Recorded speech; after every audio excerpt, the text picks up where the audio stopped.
बाहर तो सूरज सवा नेज़े पर है भाई, बहुत शदीद गर्मी है।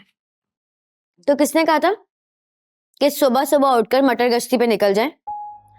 हाँ, ये सोचा होगा कि अच्छा है घर से चली जाती हूँ, घर के कोई काम ही नहीं करने पड़ेंगे, है ना? ये क्या कह रही हो तुम? मैं कौन सा सैर सपाटे करने बाहर गई थी?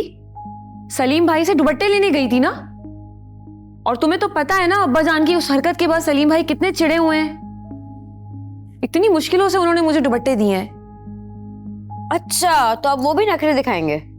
हाँ ना, कह रहे थे कि मेरे पास कम पैसों में काम करने वाले बहुत लोग हैं, आप लोगों से पुराना ताल्लुक है, उसका लिहाज करके आप लोगों को काम दे देता हूँ। इसका मतलब ये नहीं है कि हर कोई मेरी मुंह उठा के बेइज्जती कर दे। अच्छा, तो यानी अब वो हमसे काम भी करवाएगा और एहसान भी जताएगा? क्या करें हमें तो काम करना है ना, इसलिए इस तरह की बातें भी सुननी पड़ेंगी। कोई जरूरत नहीं थी उससे दुपट्टे लाने की। मुझे तो आप पे गुस्सा आ रहा है कि आप दुपट्टे लेके क्यों आई, उसके मुंह पे मार के आने चाहिए थे। हम कोई ऐरे कह रहे हैं कि उसी के काम के आश्रय में बैठे हुए? ऐसे कैसे कर सकती थी मैं? घर चलाने के लिए काम मिलना बहुत जरूरी है तबस्सुम, वरना तुम्हारे सामने है, घर के मर्दों ने तो हर काम से हाथ उठाए हुए हैं। खैर, अब ऐसी भी बात नहीं है।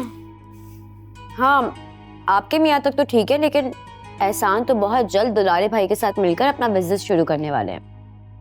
अल्लाह करे कि वो दिन जल्द आए जब बिजनेस स्टार्ट हो, लेकिन जब तक बिजनेस स्टार्ट नहीं हो रहा तब तक कुछ ना कुछ तो करना पड़ेगा ना किचन चलाने के लिए। आप तो ऐसे कह रही हैं कि घर का किचन चल ही नहीं रहा है। अच्छा खासा घर का किचन चल तो रहा है, हम भूखे तो नहीं मर रहे ना। और हाँ, सलीम भाई को एक बात कह दें कि अगर उनके पास काम करने के लिए और लोग हैं ना, तो हमें भी काम देने वाले बहुत लोग हैं, उनके काम की जरूरत नहीं है हमें।